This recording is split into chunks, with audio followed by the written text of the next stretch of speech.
Ok, ya está. Bueno, vamos a hablar el día de hoy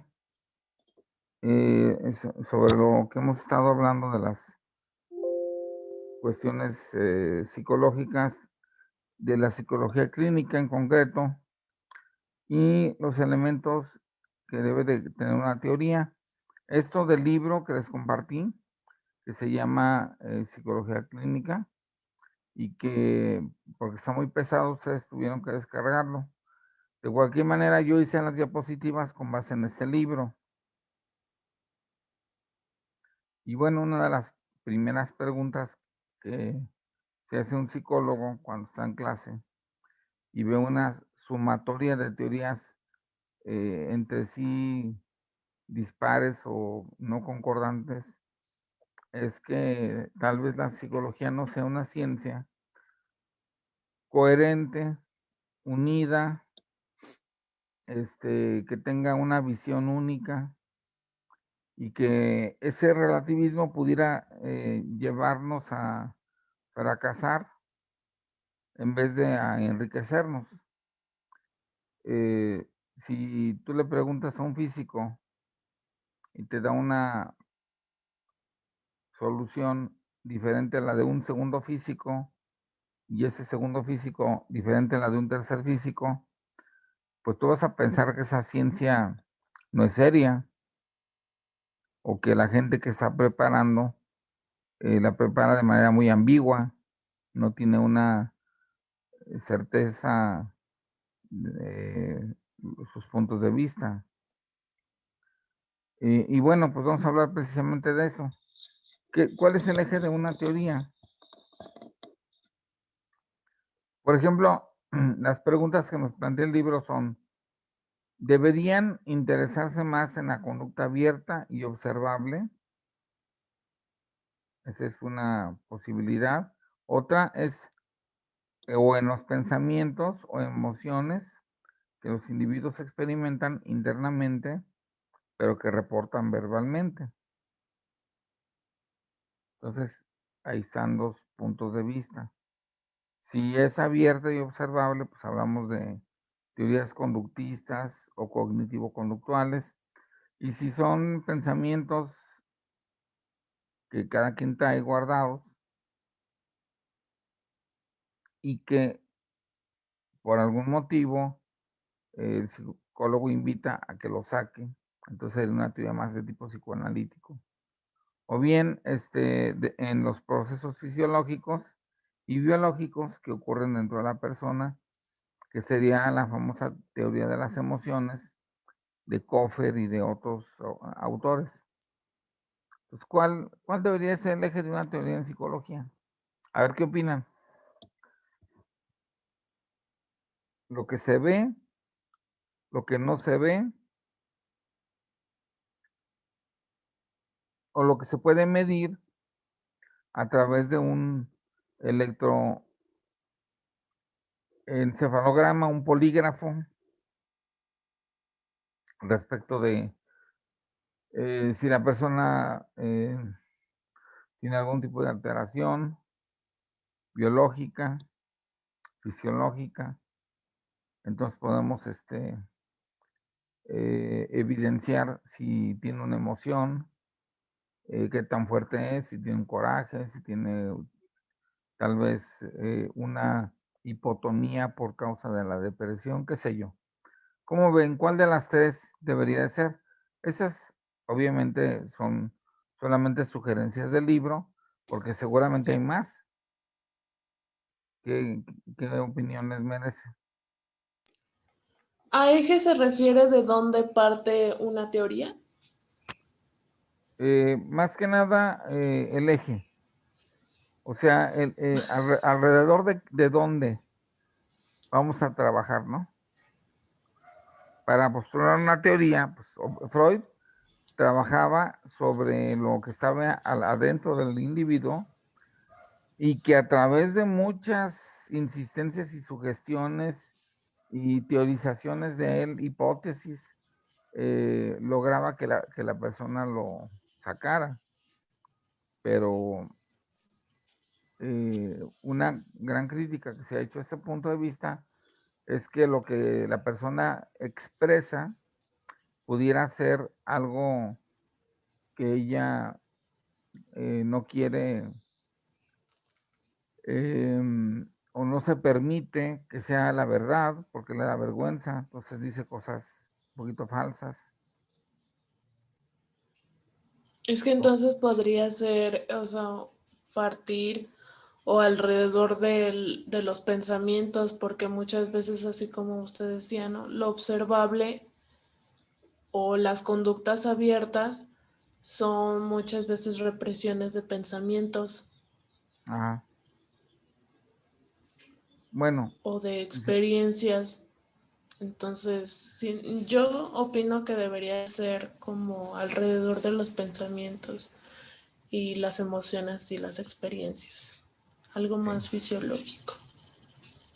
Okey, pues ahí está, un punto de vista. ¿Cuál es el problema si nos vamos totalmente a la fisiología, a la biología? Que tal vez no tengamos mucha tela de dónde cortar a la hora de interpretar, porque una reacción fisiológica puede provenir de diferentes emociones. Por ejemplo, un susto, un estrés o una gran alegría producen casi las mismas, eh, contracciones musculares y viscerales, y no hay casi diferencia entre una y otra.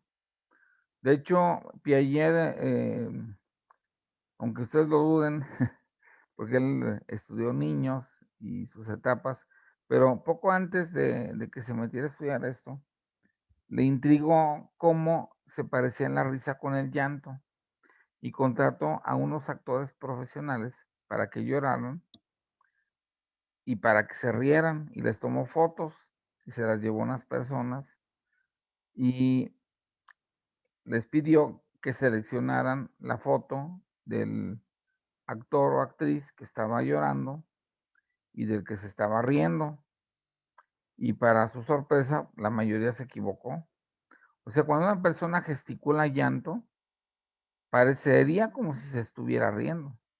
Es más, a veces cuando nosotros nos reímos a carcajadas, se nos salen lágrimas. O sea, son mecanismos muy parecidos.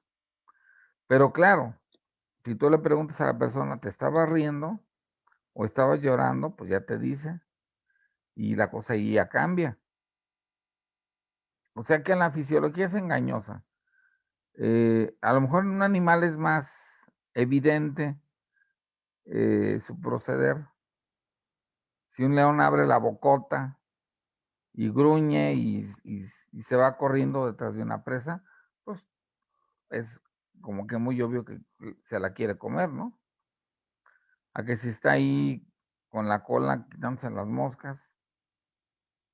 Pero bueno, el ser humano tiene sistemas muy parecidos, inclusive los sistemas de Papez y de Fulton fueron investigados también, son muy interesantes porque el acto sexual se parece mucho al acto agresivo, o sea, la pulsión o el ritmo que una persona tiene cuando está, valga la expresión, y espero que nadie se ofenda, que está copulando, eh, se parece mucho cuando alguien está golpeando a otra. Hay un ritmo, porque golpeas y golpeas y golpeas, que se parece mucho al ritmo sexual. Entonces, y aparte son descargas como neuronales. Por eso les digo que pudiera llevar a confusiones. Pero bueno, también hay un dato interesante que menciona Anita, que es algo que se puede medir con mucha claridad. En cambio, si alguien me lo dice, me puede mentir. Si yo lo veo, mis sentidos me pueden engañar. Pero si yo tengo un encefalograma o un polígrafo, pues ahí me va a decir exactamente lo que ocurre. Fíjense que en los años 70, 80 hubo un auge por el detector de mentiras, también llamado polígrafo. Pero en la actualidad, mucha gente se pone nerviosa si la acusan de un crimen y, y es inocente, sin embargo, el polígrafo dice que está mintiendo o que es culpable. Por eso ya no se usa tanto, es como ya de cajón sugerir usarlo, pero no tanto para tomarlo como una ley, como se pensaba antes. No hay forma de saber si alguien miente. O sea, el polígrafo se basa en que te pone nervioso cuando mientes y que estás más relajado cuando dices la verdad.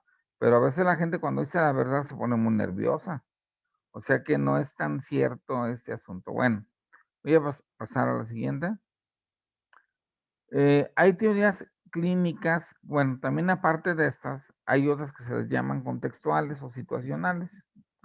Y la pregunta es si deberían los psicólogos clínicos considerar las situaciones y contextos concretos en los que se desenvuelve cada persona. Si yo voy a hacer una teoría, em, por ejemplo, los freudianos, pues no les importa el contexto, o les importa muy poquito, casi nada, donde la persona se desenvuelve, la situación que vive.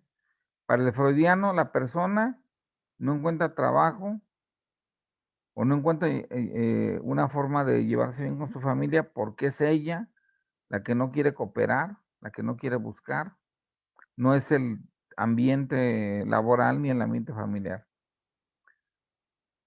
Eh, y ahora la pregunta que les hago, bueno, obviamente el conductista le superinteresa el ambiente, porque el ambiente lo va moldeando y formando.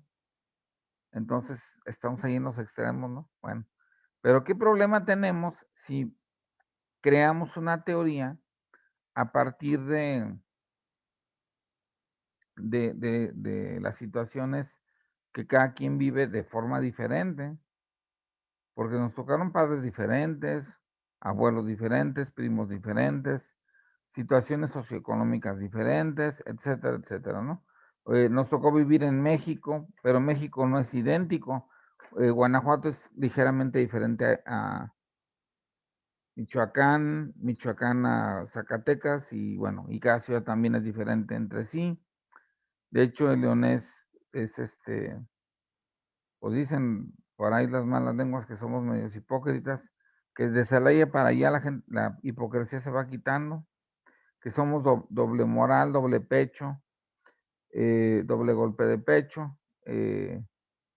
Tan es así que el PAN nació aquí en el estado de Guanajuato, el sinarquismo también, y dicen las malas lenguas que nos gusta pecar, pero que nos gusta predicar también que no hay que pecar. Entonces, ¿será cierto? ¿Quién sabe?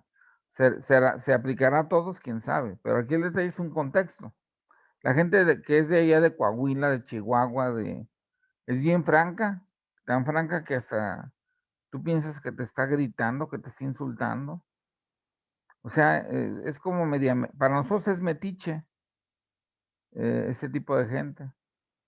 Y aparte muy, con poquito tacto para decirte las cosas. No sé, no buscan la mejor palabra, sino que lo saca totalmente.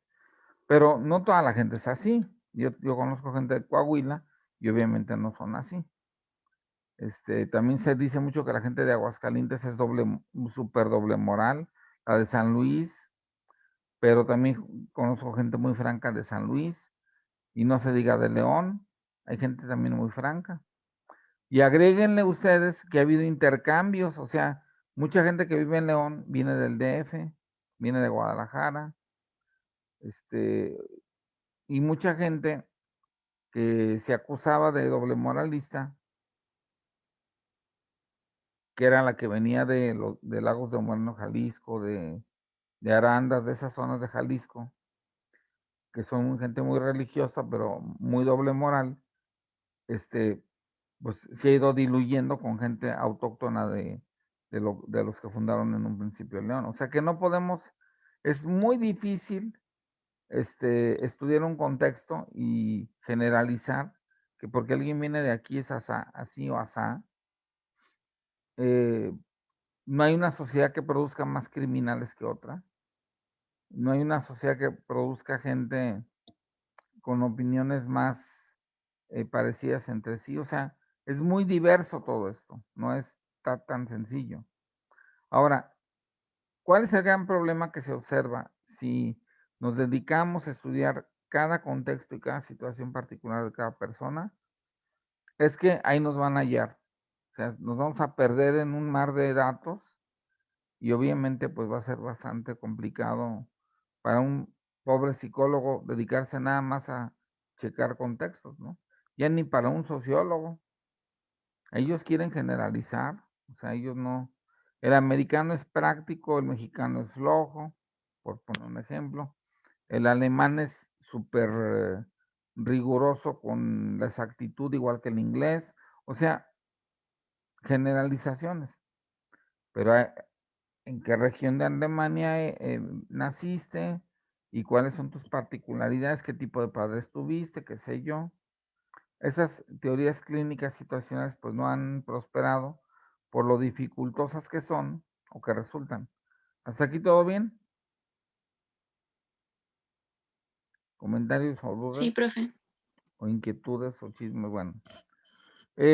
Bueno, precisamente les decía aquí que quedarían abrumados si se tuviera que procesar toda la información disponible sobre la gente en cualquier momento dado.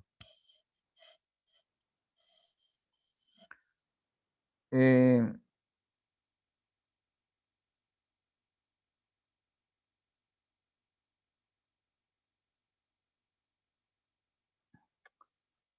y bueno, el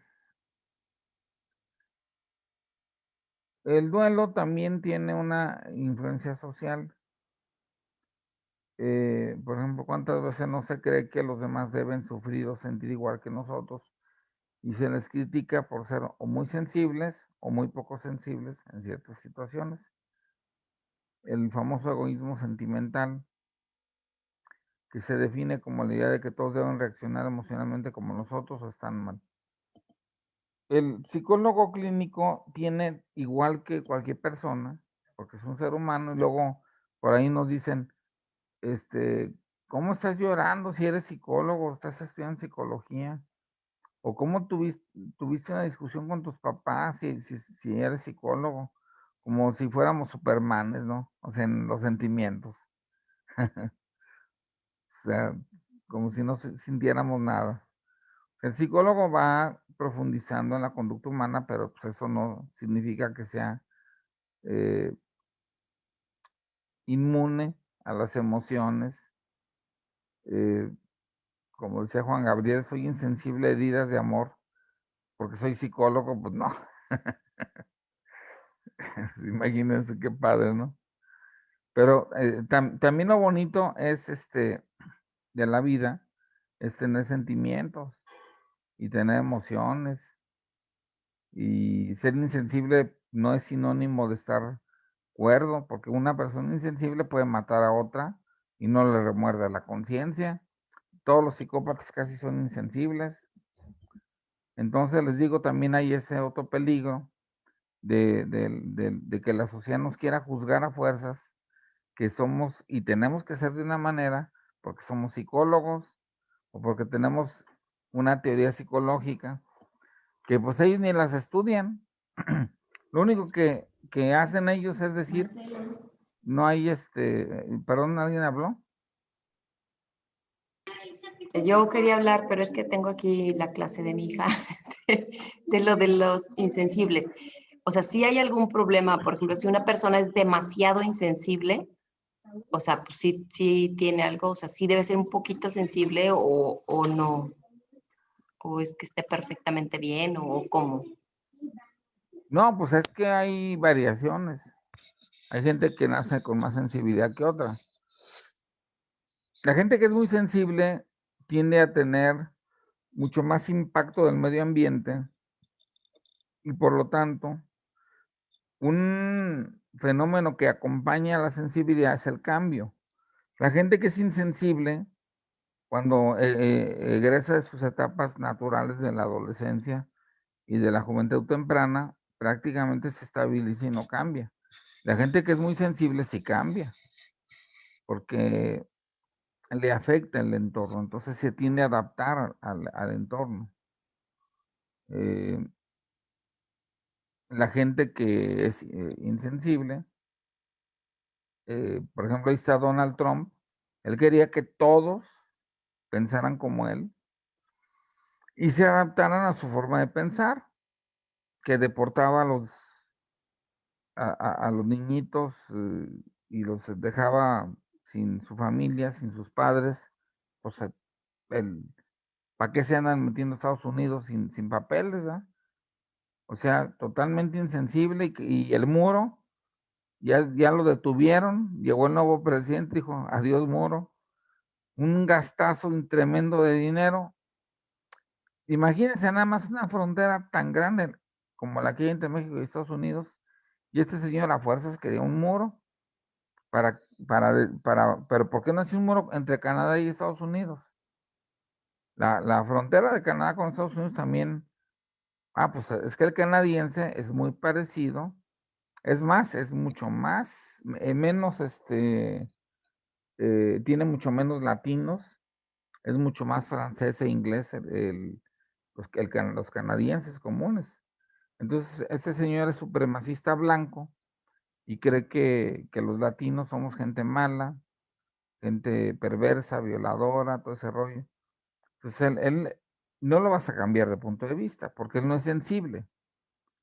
Si ve que se está llorando una trabajadora mexicana porque no le han pagado, no le importa, la deporta, ¿va? Entonces, en general, la gente que es sensible nos da confianza. Biden, el nuevo presidente, ganó porque inspiró confianza en toda la población, tanto en los detractores o los enemigos como en los que lo apoyaron. Y tú quieres estar cerca de una persona que sea sensible, porque el día que llores, que te enojes, sabes que va a tratar de modificar algo para que tú estés bien. O si las leyes no se lo permiten, pues cuando menos se va a compadecer de ti. O sea, la sensibilidad nos vuelve también humanos. Pero también es cierto que un exceso de sensibilidad nos puede volver presa fácil de cualquier persona. Inclusive nos puede volver manipulables. Y una falta de sensibilidad también puede acarrear pues situaciones en parte del liderazgo, porque el líder no cambia de punto de vista, o sea, cree en Morena, cree en el PAN, cree en el PRI, y es lo único que él piensa, no cree que nadie se equivoque en Morena, todos los que se equivocan están en el PAN o al revés, todos los que que equivocan están en Morena, porque tiene tan arraigada su idea que no es capaz de cambiar. Y le vienen y le dicen un chisme contra Morena, y él es de Morena, y él dice, no, pues es que son cosas de política, es que eso es mentira, en fin, o sea, no es que sea bueno o malo, simplemente genera diferentes formas de reacción, ¿sí? Y bueno, ¿cómo funciona una teoría en psicología clínica? Se supone que es una forma de mapear, o sea, no tenemos nada y ya tenemos una teoría, pues ya tenemos un mapa. Ahí les estoy poniendo un ejemplo, pues muy sencillito se supone que donde está en rojo hay actividad delincuencial, entonces es mucho mejor irse de Nuevo Laredo a Monterrey, luego a Saltillo, luego a San Luis, luego a Querétaro, que si te vas, por ejemplo, luego de Querétaro al DF, hay mucha delincuencia, o del DF a Cuernavaca, o de Cuernavaca a Guerrero, o bien si de Matamoros te vas, no, sí, perdón, de Monterrey a Tampico.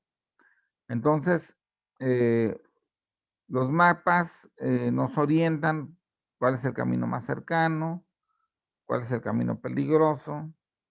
Entonces, la teoría en psicología clínica tiene la función de orientarnos para saber cuál es la mejor terapia, la más corta, la más apropiada. De hecho, no tendríamos nada la que nos mete en un caminito para dar terapia, para diagnosticar, etcétera. Entonces, miren, aquí lo dice la diapositiva, una teoría funciona como un mapa carretero que ayuda a los psicólogos a bosquejar el rumbo que podrán emplear en los tratamientos de los individuos y de sus problemas psicológicos.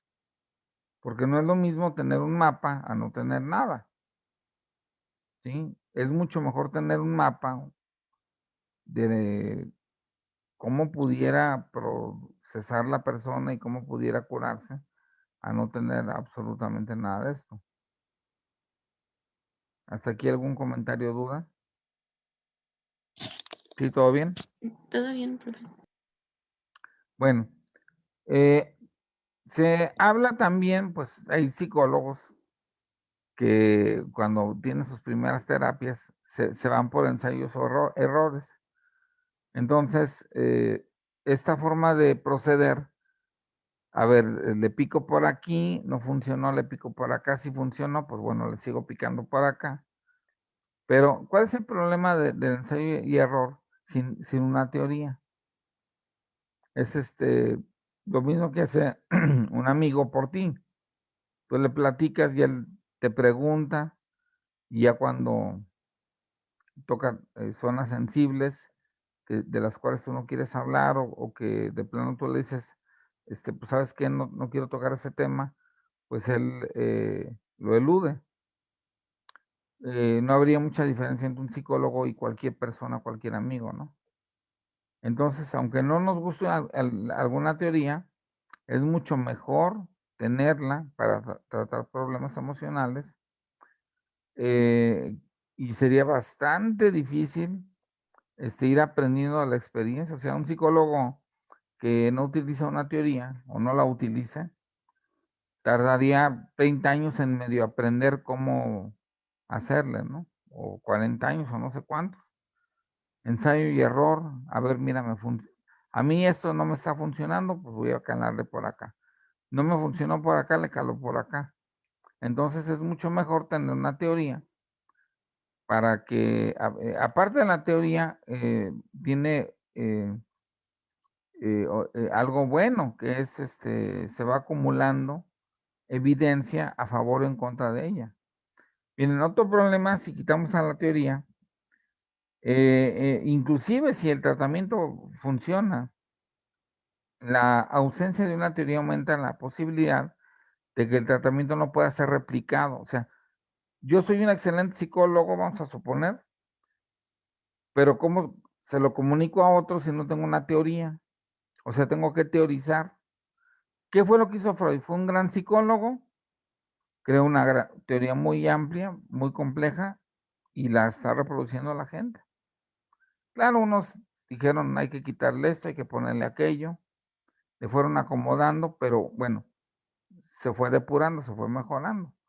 Sin una teoría, pues tú te vas a morir con toda tu sabiduría y ahí se va a quedar, ¿no? Milton Erickson, por ejemplo, ese señor que ven ahí, que por cierto fue quien inspiró la maestría en psicoterapia ericksoniana ahí en el instituto. Fíjense que él no escribió nada de teoría. Él era un hombre genial, o sea, él le atinaba a tu problema, te lo corregía, así en un 2x3, tenía mucha intuición y era muy atinado, muy certero, pero no escribió nada, nada escribió. Sin embargo, tenía gente cercana a la que le platicaba situaciones que había tenido con los pacientes, obviamente sin mencionar los nombres, porque eso va contra la ética. Y entonces esa gente escribía por él. Y todos los libros que tenemos de Milton Erickson son escritos por otras personas. Fíjense, qué diferente con Freud. Freud todo lo escribió él y se justificaba y decía por qué hacía esto, etcétera. Y ese señor simplemente lo hacía. Fue un excelente, era tan buen psicólogo que le llamaban el mago de Phoenix, porque él daba sus terapias en Phoenix, Arizona, que es una ciudad ni muy grande ni muy chica de ese estado, ¿eh? yo vivía en Phoenix una semana cuando era joven y me fui de mochilero. Y una ciudad muy improvisada me dio la impresión. Y bueno, él daba sus terapias ahí. Pues es Arizona, el desierto. Me acuerdo de una anécdota de Milton Erickson, que le llegó un paciente con depresión, decía que nadie le daba nada, que nadie le ayudaba y que prefería morirse porque pues la gente no le echaba una mano. Entonces él le dijo, acompáñeme. Y él era bien raro, o sea, porque un psicólogo no suele hacer eso. Y le dice, ¿tiene coche? Sí, vámonos. ¿A dónde? Usted conduzca. A los 3 minutos de donde está su consultorio ya estaba la carretera. Y no es como aquí que cada minuto encuentras un Oxxo en la carretera León Silao, o una tiendita o algo que te vendan, o una vulcanizadora. Allá no había nada. Estados Unidos es inmenso. Entonces, entre Phoenix y la ciudad más cercana, para donde te muevas, es puro desierto. Entonces, caminó el coche unos 15 minutos, le dice, deténgase aquí, y lo bajó y lo hizo que se adentrara en la zona desértica, que pues no había plantas casi, alguno que otro cactus, unas montañotas, y le dice, a ver, vea ese cactus, cómo resiste, no tiene agua, casi no tiene tierra, es como pura gravilla lo que está arriba del cactus, y sin embargo no se queja como usted. Y agarró la onda el paciente y dijo, pues sí, es cierto, o sea, el cactus ni quien le dé agua, no tiene casi tierra, nomás falta que pase un perro y lo mie. Y bueno, se curó el paciente, ¿no? Entonces entendió que los seres humanos no necesitamos precisamente para salir adelante que nos ayuden, que podemos ir a buscar el trabajo nosotros mismos, que podemos crear un negocio, qué sé yo, ¿no? Entonces, pero, ¿por qué les pongo a Milton Erickson? Porque Milton Erickson fue el, el padre de la sin teoría. Para él las teorías no valían, o sea, él improvisaba. Pero a pesar de que él improvisaba de una manera congruente entre sí y armónica además. O sea que, ¿cómo decirles? Pues lo que él hacía era muy fácil de ser narrado por otros y de ser constituido en una teoría nueva, que en la actualidad se le llama la terapia de Milton Erickson, la terapia estratégica, a diferencia de otras, por ejemplo, de gente que está cerca de él, pero que sí habían generado teoría, como Minuchin, que se le llama la terapia estructural, porque él estructuraba a ver quién es tu hermano, qué tipo de relaciones tienes con tu hermano, con tu padre, con tu mamá, etcétera. Y generaba una estructura, un esqueleto, y analizaba tu posición en la familia. Ese tipo de terapia se llama estructural. A Milton Erickson no le importaban las estructuras, él le interesaban los síntomas y cómo atenderlos y desintegrarlos, ¿no? Bueno, nos quedan 2 minutos, se me fue el tiempo, otra vez me quedé a la mitad con las diapositivas. Se las sigo repasando porque tenemos que hablar mucho más del tema de la teoría en psicología clínica. Más adelante vamos a hablar de los 6 elementos que debe de tener una teoría en psicología clínica, y van a ver ustedes cómo de los grandes teóricos que vimos el cuatrimestre pasado y el antepasado, cómo unas teorías sí siguen esos principios y otras no. Pero a pesar de que no lo sigan, siguen funcionando. Por ejemplo, los conductistas acusan a los psicoanalistas de utilizar demasiados términos vagos y aparte no comprobables, que no son susceptibles de observación, porque tienes que guardar la secrecía, el secreto de lo que el paciente te diga. Entonces el psicoanalista está a gusto con lo que hace, ¿verdad? Pero el conductista lo critica por eso. Ahora, el psicoanalista critica al conductista de ser muy simplista, de que para él todo es premios y castigos y ya, no lo sacas de ahí. Entonces unos acusan a otros de ser demasiado complejos y otros acusan y de no ser, de que no se puede comprobar. Y los otros acusan a los conductistas de ser demasiado simples, aunque se pueda comprobar todo. Pero pues eso no te ayuda porque es demasiado simplista. Vamos a ir analizando los 6 grandes puntos que debe tener una teoría y cuáles teorías embonan o cumplen con los 6 criterios, que van a darse cuenta en la siguiente clase que ninguno lo logra. Pues ya me voy. ¿Algún comentario final? Nos queda menos de un minuto. ¿Qué aprendimos hoy? No les dejo tarea, de esto, porque quedamos a la mitad. Se las dejo hasta el miércoles. ¿Ok? Sí, profe, está bien. Y mándenos autoevaluación los que aún no lo hayan hecho. Nos vemos, que estén muy bien, suerte, los quiero, bye. Pero